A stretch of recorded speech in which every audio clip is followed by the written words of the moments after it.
Aguas milagrosas de Bárbara Cartland, capítulo 7. ¿Qué dijo entonces Niobe?, insistió Freddy por 100ª vez. Me dijo que su padre la había obligado a casarse con el marqués, respondió el vizconde, que le había rogado, suplicado, dicho que me amaba, pero que él no la había querido escuchar. Freddy emitió un sonido despectivo, pero no intervino, y el vizconde continuó diciendo: dijo que entonces temió desobedecerle, pero que me amaba desde hacía tiempo, y que cómo podía imaginar que deseara casarse con el marqués, que era tan viejo y que estaba tan enfermo. Se hizo el silencio. Freddy, a pesar de que ya sabía la respuesta, preguntó: ¿qué le contestaste? Durante unos minutos no dije nada, porque pensaba que, aunque parecía extraño, Niobe ya no me atraía. Se levantó de la silla y anduvo por la habitación inquieto, como si así reflejara sus pensamientos. Es difícil expresar con palabras lo que sentí, prosiguió después de un momento. Estaba completamente seguro de que amaba a Niobe como jamás había amado a ninguna mujer antes en mi vida, porque era extraordinariamente hermosa. De pronto, de una forma que no alcanzo a comprender, su belleza me produjo menos efecto que el de una estatua de piedra. Yo siempre he sentido esa sensación respecto a Niobe, afirmó Freddy. Comentó Freddy. Pero lo que yo piense no importa. Continúa tu relato de lo que sucedió. Supongo que la miré de manera extraña. Me parecía casi inconcebible que, a pesar de haber pensado que la amaba con desesperación y que lo seguiría haciendo hasta el fin de mis días, de pronto ya no significaba para mí nada más que cualquiera de las mujeres ancianas que acuden a beber del agua bendita. Cruzó la habitación de un lado a otro antes de continuar. Niobe debió darse cuenta de que algo malo sucedía, porque exclamó: «Te amo, Valiant, y sé cómo me amas. Debemos hacer algo al respecto». Se disponía a rodearme el cuello con los brazos, pero yo me alejé de ella y le dije: «Ya es demasiado tarde, Niobe. Soy un hombre casado, y tú y yo ya no tenemos nada que decirnos». «Eso debió haberla sorprendido», exclamó Freddy. Creo que emitió un pequeño grito. Entonces se acercó de nuevo a mí y con la cara levantada hacia la mía me dijo: «Divórciate de Jemima. Anula el matrimonio. Papá lo arreglará y podremos estar juntos como deseamos». El vizconde hizo una pausa. Cuando mencionó a su padre, me di cuenta de lo que se proponía y le confesé lo que pensaba tanto de ella como de su padre. Puedo asegurarte que después de lo que dije, ninguno de los dos me dirigirá jamás la palabra. Gracias a Dios. Lo que debemos determinar ahora es qué hacía Jemima en ese momento. Hawkins dice que venía a contarme una nueva idea que él le había sugerido. Sí, lo sé, y eso significa que debió llegar al salón cuando tú estabas con Niobe. ¿Y tú crees que oyó a Niobe decirme que me amaba y que no esperó a que yo respondiera? Es la única explicación posible, dada la forma en que desapareció. Habían discutido el asunto una y otra vez durante toda una semana. Al principio Valiant había pensado que nadie de la casa se había enterado de la visita de Niobe, pero cuando Hawkins le llevó el dinero después de cerrar el manantial, le preguntó: ¿sabe dónde está la señora, su señoría? Ya se hace tarde y no ha empezado a preparar la cena. Pensé que estaba contigo, respondió el vizconde. No, señor, me dejó como a las 3 de la tarde.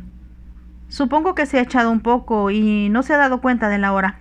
Ve a llamar a su puerta, Hawkins, para despertarla. Así lo haré, señor.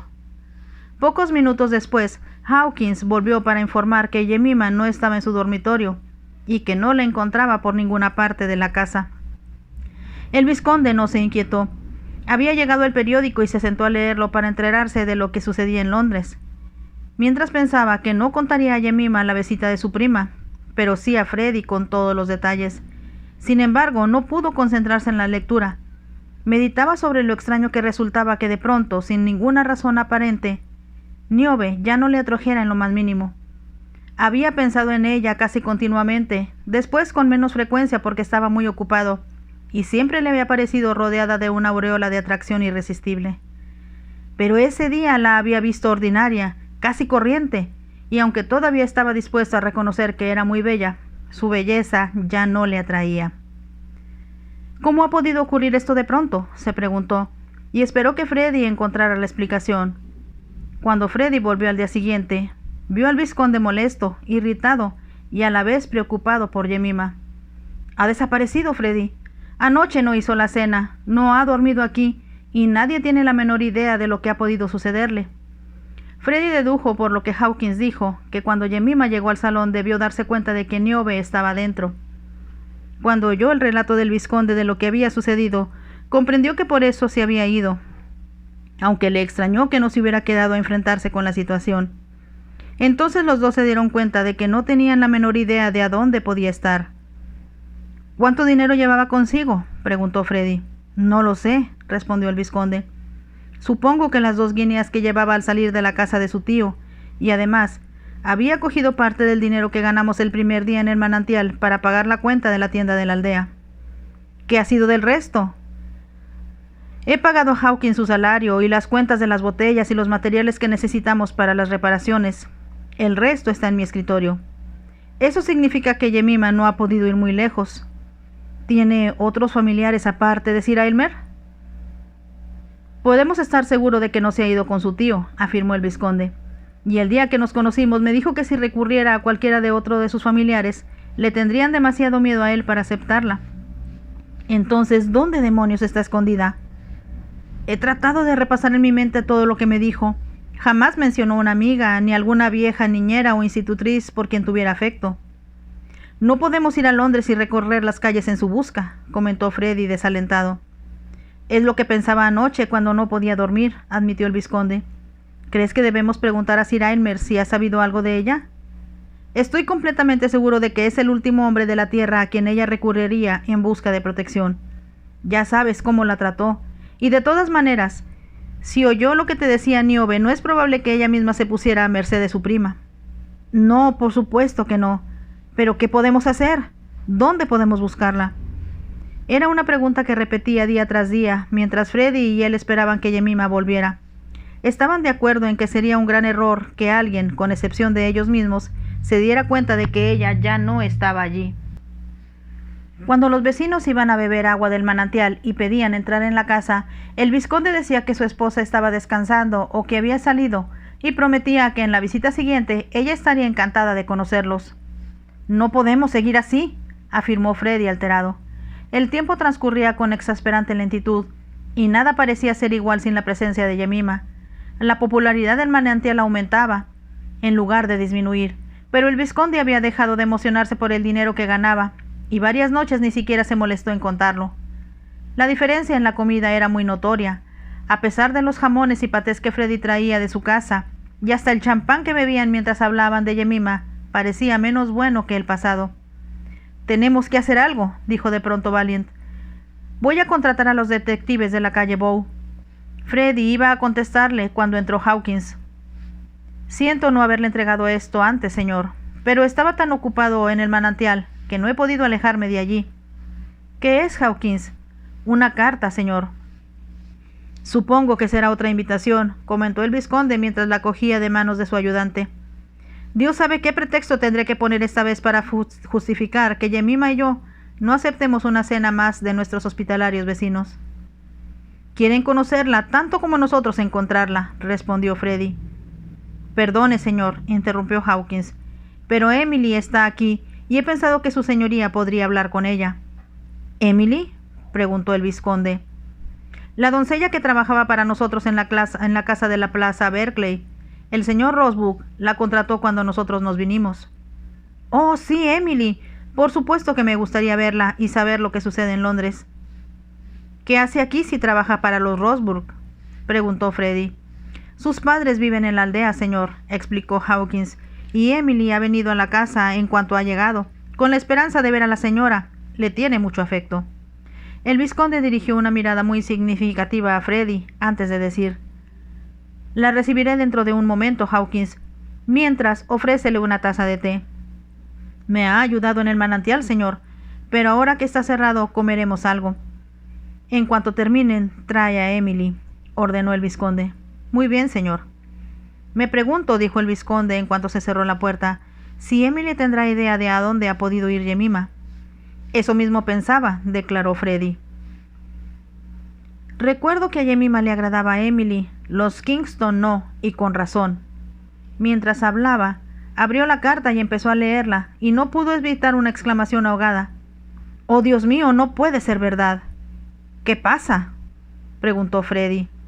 El vizconde no respondió. Se limitó a entregar la carta a su amigo y después cruzó la habitación para pararse frente a la ventana. Al mirar abstraído a través de los cristales, algo en el tono de la voz del vizconde hizo a Freddy imaginarse lo que decía. Leyó la carta. Señor mío, con profunda pena le escribo para comunicarle que hace varios días fui llamado para atender a una joven enferma de viruela. No pudo hacerse nada por salvarle la vida, pero antes de morir me dijo que era la vizcondesa de Oakley y me pidió que informara a su señoría de su muerte. Murió poco después de hablar conmigo y el cuerpo, como es habitual para evitar el contagio, fue enterrado lo más rápidamente posible. Expreso a su señoría mis condolencias por lo que debe ser una triste pérdida. Reverendo John Brown. Con mis respetos. Freddy leyó la carta varias veces. Luego el vizconde exclamó: «¡Así que ha muerto!». Durante un momento se hizo el silencio. Entonces de pronto Freddy dijo: «No lo creo». «¿Qué quieres decir con que no lo crees? Es una solución demasiado evidente y sencilla para tu problema». «¿Qué problema?», preguntó el vizconde. Freddy se puso de pie con la espalda hacia la chimenea. «Jemima oye que Niobe dice que te ama, y ella cree que tú la amas. Desaparece y sabe que la única forma en que quedarás libre de ella es con su muerte. Así que muere, o al menos busca una treta para que nosotros así lo creamos». «¿Quieres decir que es una mentira?». Freddy le extendió la carta. «Mírala. ¿No le encuentras nada raro?». El vizconde la cogió y la leyó de nuevo. «Ni siquiera trae dirección». «Sí, y la persona que la ha escrito, además de tener el más común de los nombres, es solo un cura». «¿Y eso qué significa?». «Que sería mucho más difícil de localizar que si fuera un vicario o un rector. Supongo que nos resultaría fácil saber quiénes son los vicarios de las iglesias que están en un radio de a 40 o 60 kilómetros de aquí, pero un cura, y más llamado John Brown, sería imposible de encontrar». «Comprendo lo que quieres decir. Y la viruela es una enfermedad muy conveniente. Como dice la carta, entierran los cuerpos enseguida para evitar el contagio». Pero, ¿por qué Jemima haría una cosa así?» «Porque te ama», exclamó Freddy violento. «¿Me ama? ¿Cómo lo sabes?». «Porque ella misma me lo dijo». «¿Por qué te lo dijo?». «Si quieres saber la verdad, le pedí que se fugara conmigo». El vizconde se quedó atónito por la sorpresa. Después, con lentitud y enfatizando cada palabra, dijo: «¿Tú pediste a Jemima, mi esposa, que se fugara contigo? Pensaba que eras mi amigo». «No intentaba quitarte nada que desearas para ti mismo. Amo a Jemima, me enamoré de ella desde el primer momento en que la vi, y para ser sincero, Valiant, me resultó una agonía verla convertirse en tu esclava, obedecer todos tus deseos, intentar hacerte feliz, cuando tú apenas te dabas cuenta de su existencia. Si cualquier otro hombre me hubiera dicho lo que tú, le golpearía. Vamos, por amor de Dios, Valiant, no te hagas el dramático conmigo. Sabes bien que Jemima no te interesa un ápice desde su desaparición». «Supongo que es verdad», aceptó reacio el vizconde. «Cuando se fue me di cuenta de la diferencia que hay en este lugar sin ella. Empecé a soñar su risa, y no dejo de tener la sensación de que hay demasiada quietud». De pronto elevó la voz y ésta resonó en la habitación. «Te diré una cosa, Freddy. Si está viva como dices, voy a encontrarla. Tiene que volver. Tiene que hacerlo». Debí imaginar que esa hipócrita de Niobe causaría problemas en mi vida de una manera u otra. «Es verdad, pero sin importar lo que haya hecho o dicho Niobe, te falta encontrar a Jemima». «La encontraré», afirmó el vizconde. «Lo siento en los huesos, como decía mi niñera, y cuando la encuentre, te agradeceré que recuerdes, Freddy, que es mi esposa. Estoy dispuesto a hacerlo, siempre y cuando tú recuerdes lo mismo». «Una más de tus impertinencias», empezó a decir el vizconde, pero no pudo continuar porque se abrió la puerta. «Aquí está Emily, señor», anunció Hawkins. Jemima terminó la oración que los niños habían repetido con ella. Enseguida se sentó en el armonio, que estaba colgado contra la pared. «¿Quién elige el himno que cantaremos esta mañana?», preguntó. Los niños, cuyas edades iban desde los 3 a los 9 años, se colocaron a su alrededor. «¿Qué tal todas las cosas brillantes y bellas?», sugirió una de las niñas mayores. «Excelente idea», aceptó Jemima. «Todos se la saben». Tocó el primer acorde y los niños contuvieron el aliento, como si se prepararan para hacer el menor ruido posible. Cuando Yemima volvió a la aldea donde había vivido con sus padres, el vicario le sugirió que se hiciera cargo de la educación de los niños. La vieja maestra, una institutriz retirada, había muerto. Los niños estaban olvidando con rapidez todo lo que ella les había enseñado, y no había oportunidad de que asistieran a ninguna escuela, ya que no había otra en un radio de varios kilómetros. Yemima se había sentido segura mientras se dirigía hacia Lower Maider, de que sería el único lugar donde podía encontrar a alguien que la ayudara. No era un lugar lejano, pero tuvo que cambiar 3 veces de vehículo. Por fin, después de pasar una incómoda noche en una modesta posada del camino, llegó a la aldea al día siguiente y fue enseguida a ver al vicario. El anciano había tenido gran afecto a sus padres, y cuando Yemima le contó lo que había sufrido con su tío y el trato que él le había dado, estuvo de acuerdo en que había hecho bien huyendo de él. «Pero tengo que encontrar un lugar donde vivir y ganar dinero», le dijo Yemima. El vicario sugirió que tal vez la mujer que hacía la limpieza cuando ella vivía con sus padres pudiera alquilarle una habitación en su casa. Luego, de pronto, exclamó que estaba seguro de que todos se sentirían encantados con ella si pudiera encargarse de la educación de los niños. «No te harás rica, Yemima, con el penique a la semana que te pagarán por cada alumno, pero hay un poco de dinero en el fondo para los pobres que puedo destinar para ti, y tal vez después se presente algo que puedas hacer por las tardes. Le agradezco mucho su bondad, vicario, y me encantará enseñarle a los niños». «No me des las gracias hasta que los hayas visto», indicó el vicario. «Me han dicho que se portan muy mal en la escuela dominical, y en la iglesia yo tengo que gritar para hacerme oír debido al ruido que hacen durante el sermón». Yemima sabía que se debía a que cuando el vicario subía al púlpito se olvidaba del tiempo.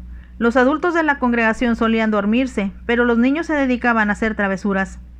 Se alegró tanto de haber encontrado un lugar donde quedarse y algo que pudiera hacer, que por un momento su tristeza por estar lejos del vizconde disminuyó un poco. Como lo echaba de menos de una manera insoportable, le era imposible evitar que sus pensamientos volaran hacia él y hacia el priorato, y cada minuto del día se preguntaba qué estaría sucediendo ahora que ella se había ido. Había considerado que la idea de hacer creer al vizconde que había muerto era la única manera de que él se sintiera libre sin necesidad de suicidarse. Eso no le habría resultado difícil, pero cada fibra de su ser se oponía, a pesar de que era desesperadamente infeliz, a que se quitara la vida. «Lo amo», se dijo, «y aunque todo es oscuro y vacío sin él, al menos tengo mis recuerdos».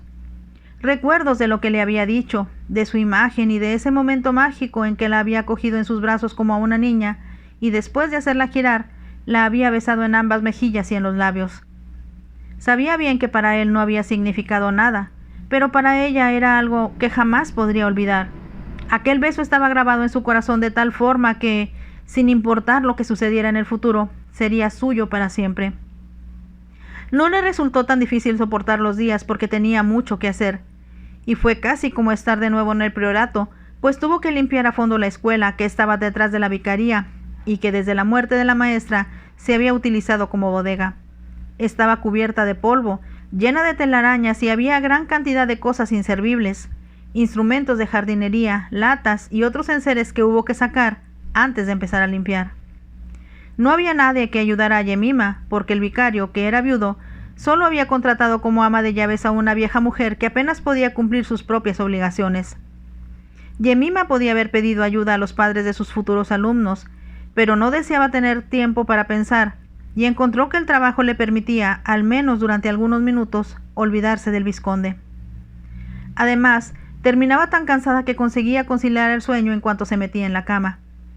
No obstante, antes de acostarse, una vez que terminaba su trabajo manual, se sentía profundamente desdichada. Su amor se convertía entonces en una agonía física y mental que la hacía sentir como si tuviera 100 puñaladas clavadas en el corazón. Siempre había imaginado que el amor era algo bello, que daba una sensación de seguridad y protección, pero un amor perdido era algo muy diferente. Provocaba una tortura continua que parecía intensificarse día tras día. A veces Yemima solía pensar que había sido una locura no haberse fugado con Freddy cuando él se lo había pedido. Si habrían ido al extranjero y el vizconde se habría divorciado de ella. Tal vez con el tiempo, cuando él se hubiera casado con Niobe, Freddy y ella se habrían casado también. Pero Yemima sabía que si lo hubiera hecho, habría destruido todos sus ideales y no solo habría herido y perjudicado a Freddy, sino también al vizconde con el escándalo. Sentía un profundo afecto por Freddy y siempre ocuparía un lugar en su corazón, pero jamás podría convertirse en la esposa que él se merecía, porque amaba al vizconde con toda su alma. Cuando escribió la carta que decía que se había muerto de viruela, pensó que ofrecía una solución muy razonable. Después de escribirla, esperó a que alguien de Lower Midwell fuera a Londres para pedir que la enviaran desde allí. Pagó por ello y cuando miró el poco dinero que tenía, pensó que debía ser muy comedida en sus gastos. Por fortuna, la vieja señora Barnes, en cuya casa se había alojado, solo le cobraba 2 chelines y 6 peniques a la semana por el alojamiento y una cantidad similar por la comida. Una comida sencilla, muy diferente a los platos que Jemima solía cocinar, pero ella no deseaba nada más. Jamás tenía hambre, y como solía decir una y otra vez a la señora Barnes, no comía lo suficiente ni para que un ratón se mantuviera vivo. Tal vez me consuma, como las heroínas de las novelas románticas, se decía Jemima. Se daba cuenta de que había adelgazado mucho, y los 2 únicos vestidos que se había llevado en la pequeña maleta le quedaban muy grandes ya de la cintura. Había dejado todos los elegantes vestidos que compraron en Londres y que nunca se le ocurrió pensar que, como todavía estaban colgados en el armario de su habitación, el vizconde estaba convencido de que volvería. ¿Qué mujer va a ningún sitio sin su ropa?, preguntó Freddy. ¿Recuerdas a la chica que se unió a nosotros en Francia y que para el final de la campaña ya tenía una docena de piezas de equipaje? No puedes compararla con Jemima. No, claro que no, pero era una mujer, y Jemima parecía tan contenta con su ropa cuando se la compramos. Y estaba preciosa con ella, susurró Freddy entre dientes para que el vizconde no le oyera. Pero Jemima no echaba de menos su ropa. Se la había puesto porque deseaba ser atractiva a los ojos del vizconde, aunque siempre había tenido la incómoda sensación de que él no se habría dado cuenta si solo se hubiera cubierto con un saco de lona. Lo que la preocupaba cuando pensaba en ello era cómo podría reemplazar la ropa que tenía cuando se le gastara del todo. Aunque se hiciera ella misma los vestidos como antes, de todos modos costarían dinero. Recordó que el viejo vicario había dicho que intentaría buscarle algo que hacer, además de enseñar en la escuela, y decidió que esperaría un mes antes de recordarle su promesa. Mientras tanto, los niños la tenían con toda la mañana ocupada y disfrutaba enseñándoles. Descubrió que después de algunos tropiezos al principio, respondían como ella quería y se comportaban muy bien. Habría deseado no tener que aceptar los peniques que sus padres pagaban para que los educara, pero sabía que les parecería extraño si se negaba a hacerlo. Además, no existía razón para fingir que no necesitaba el dinero. En algunos condados, los nobles o los terratenientes pagaban a la maestra de la escuela para que la educación de los niños fuera gratis, pero Lower Midwell era una aldea pobre, y no había ningún terrateniente rico en las cercanías. Terminaron el himno, y un amén surgió con toda la fuerza de 15 pares de pulmones infantiles. Jemima se puso de pie y cerró el armonio. Es todo por hoy, niños. Sed puntuales mañana, os espero a las 10, y tratad de recordar lo que habéis aprendido hoy. Así lo haremos, señorita. Que pase un buen día, señorita. Como Jemima les había enseñado, los niños hicieron una inclinación y las niñas una reverencia. A continuación salieron corriendo y les oyó gritar y reír mientras se alejaban por la vereda que conducía a la aldea. Jemima se dirigió a la desvencijada mesa que le servía de escritorio y colocó los libros que estaban encima de ella. Se alegró de haber heredado los libros de enseñanza elemental que la maestra anterior había utilizado durante los años que estuvo allí. Eran libros viejos y algunos ya bastante antiguos, pero como no tenía dinero para comprar otros, Jemima daba gracias por contar al menos con esos. Los recogió y los llevó al armario que estaba detrás. Las puertas del mueble estaban abiertas y dejó los libros sobre un estante. Entonces oyó pasos que se acercaban por la puerta que daba al jardín. Pensó que sería el viejo que cultivaba verduras para el vicario y que algunas veces guardaba sus instrumentos de jardinería en la escuela para que permanecieran bajo llave hasta que los volviera a necesitar al día siguiente. «Ya me retiro, señor Jarvis», dijo Jemima sin volverse. Cerró la puerta del armario y le pareció extraño que el señor Jarvis, que por lo general era muy atento, no contestara. Así que se volvió para mirar. Entonces lanzó una exclamación. De pie en el salón de clases, elegante y a la vez imponente, se encontraba el vizconde. Por un momento Jemima no pudo moverse y la voz pareció ahogarse en su garganta. Parecía que lo mismo le sucedía al vizconde, porque solo la miraba. Al fin, y en un susurro que casi no se oyó, Jemima preguntó: ¿Cómo me has encontrado? Como si el hechizo se rompiera, el vizconde se dirigió hacia ella mientras exclamaba: ¿Cómo has podido huir de esa forma tan detestable? ¿Cómo te has atrevido a enviarme esa espantosa carta que decía que habías muerto? Parecía tan indignado que Jemima tembló, pero a la vez su corazón brincaba de felicidad porque él estaba allí. Le estaba viendo, y aunque había pensado que jamás oiría de nuevo su voz, le estaba hablando. Se detuvo frente a ella. Pensaba que era lo mejor, tartamudeó. ¿Para mí? Sabía que quería ser libre. Al menos podías habérmelo preguntado. No tenía que preguntártelo. Oí lo que Niobe te dijo. Ya que te molestaste en escuchar lo que no debías, por lo menos pudiste esperar mi respuesta a sus ridículas afirmaciones. Jemima abrió mucho los ojos. Inesperadamente, él cambió de tema. ¿Qué te ha pasado? Estás mucho más delgada. Estoy bien. Entonces estás mejor que yo. ¿Tienes idea del caos que ha causado tu loca fuga? Freddy y yo no hemos hecho una comida decente desde que te fuiste, y hemos hablado de ti tanto que si tus orejas no ardían, debían haberlo hecho. Jemima se apretó las manos. Enseguida, en voz muy baja, preguntó: ¿Quieres decir que te ha importado que me fuera? Que sí me ha importado. Por supuesto que me ha importado. Si fuera un hombre bestial como tu tío, te daría una buena paliza por haber huido sin decirme a dónde ibas y por haberme enviado esa carta llena de mentiras que casi me hace recurrir a los investigadores de la calle Bow y gastar una fortuna en ellos. Jemima lanzó una exclamación de horror. «Oh, Valiant, espero que no lo hayas hecho. Sé que cobran mucho». El dinero no importaba, con tal de encontrarte. Los ojos del vizconde se encontraron con los de Jemima. Ya no parecía indignado. La miraba de una manera que hizo que su corazón empezara a latir con rapidez. Como no se atrevía a interpretar la extraña sensación que empezaba a invadirla, le dijo: «Lo siento. Siento mucho haber causado molestias. Solo intentaba hacerte feliz. Lo único que has conseguido ha sido hacerme sentir ansioso, frustrado y desdichado. No era esa mi intención. Creía que querías casarte con Niobe, y era la única manera de que pudieras hacerlo. Como ya he dicho, si hubieras escuchado un poco más, me habrías oído decir a Niobe todo lo que pensaba de ella y añadir que no deseaba volver a verla nunca». Jemima contuvo el aliento. «¿De verdad le dijiste eso a Niobe?» «Eso y mucho más. Puedo jurarte una cosa. A ninguno de los dos nos molestará tu prima o tu tío en el futuro. Pero yo estaba segura de que la amabas». «Eso pensaba yo también», admitió el vizconde con franqueza, «pero estaba equivocado, muy equivocado». Vio que los ojos de Jemima se iluminaban y añadió: «Antes de que yo diga nada más, deseo que me aclares por qué te preocupaba mi felicidad. He podido no ser un buen marido, Jemima, pero te brindé un hogar que dijiste que admirabas, y no puedo creer que prefirieras vivir aquí o al priorato». «No, claro que no. Sabes que amo el priorato y me encanta vivir allí». Se hizo un silencio antes que el vizconde preguntara: «¿Solamente amas mi casa?» Jemima contuvo el aliento.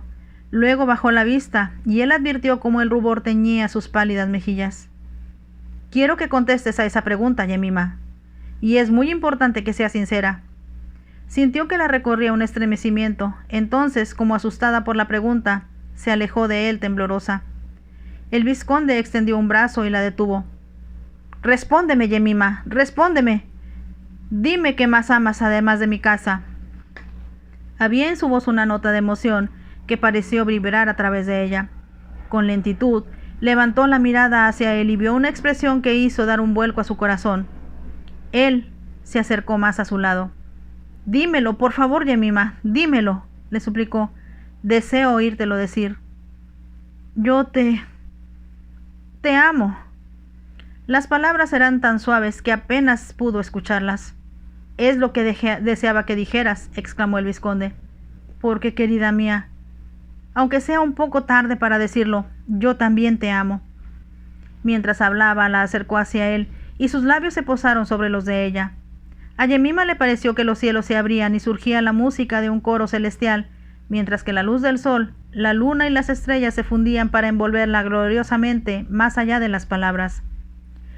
Sintió que el vizconde se apoderaba de ella, y que ya no era más ella misma, sino parte de él. Sabía que todo su ser derramaba el amor que siempre había sentido por él, y le entregaba su corazón, su alma y su mente, y era suya de forma absoluta, como siempre había deseado ser. Su beso la transportó por encima del mundo, y se encontraron en un cielo muy especial que Yemima siempre había sabido que existía, pero jamás había pensado que encontraría. Al fin el vizconde levantó la cabeza. «Mi amor, mi dulce bien», exclamó con ronca voz. «¿Cómo podría perderte? ¿De verdad me amas? Nunca pensé que lo harías. Te amo como no sabía que era posible amar a alguien, pero no me di cuenta hasta que Freddy me dijo que te había pedido que te fugaras con él». «¿Freddy te lo dijo?» «Me lo dijo y sentí ganas de asesinarle, pero entonces comprendí que jamás te cedería a ningún otro hombre, aunque tú le quisieras». «Yo jamás lo desearía», susurró Yemima. «Te amo, siempre te he amado, desde el primer momento en que te vi. Desearía poder decir lo mismo, pero fui tan tonto que supuse que continuaba enamorado de tu prima, incluso después de haberme humillado. Pero es que ella es tan bella, ni la mitad de adorable que tú», afirmó el vizconde. «Te diré qué es lo que más amo de ti, y he echado de menos de forma intolerable mientras estabas ausente». «¿Qué es?» «Tu risa, mi cielo. Estaba tan acostumbrado a escucharla, a reír contigo, que de pronto cuando ya no estabas todo resultaba aburrido, silencioso, y me sentía solo como nunca en toda mi vida». Yemima se apretó a él. «Por favor, perdóname y permíteme volver a casa». «No es cuestión de permitirte. Te llevo a casa, y si te hubieras negado te habría arrastrado de vuelta, aunque hubiera tenido que atarte una soga al cuello». Yemima se rió y el sonido hizo eco en la pequeña habitación. «Oh, maravilloso, maravilloso, Valiant. Es el tipo de cosas que solo tú podrías decir, y justo lo que deseaba que me dijeras». «Y lo he dicho en serio», afirmó el vizconde. «Déjame poner en claro una cosa, Yemima. Si alguna vez veo que coqueteas con Freddy, juro que lo echo de la casa.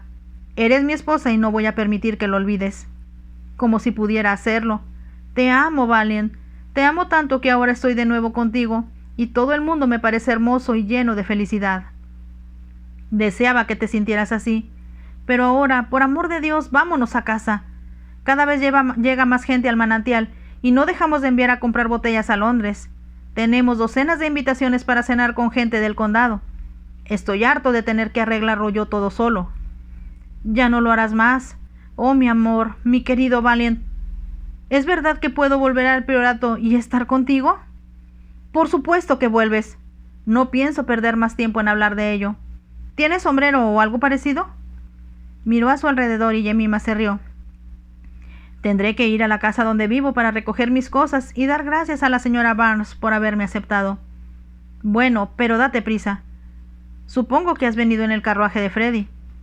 «¿De qué otra forma hubiera podido venir?» «Todavía no me has contado cómo me has encontrado». «Emily adivinó dónde estabas». «Emily». «Fue a verte porque no estaba contenta con los Rosebud y deseaba trabajar contigo otra vez. Le he prometido que si te encontraba donde ella pensaba que estabas, la contrataríamos». «Me encantará, pero ¿podremos pagarle?» «Si vieras la cantidad de dinero que ganamos con el manantial, pronto tendremos para pagar no solo a Emily, sino a un cocinero y a un mayordomo». «No te creo».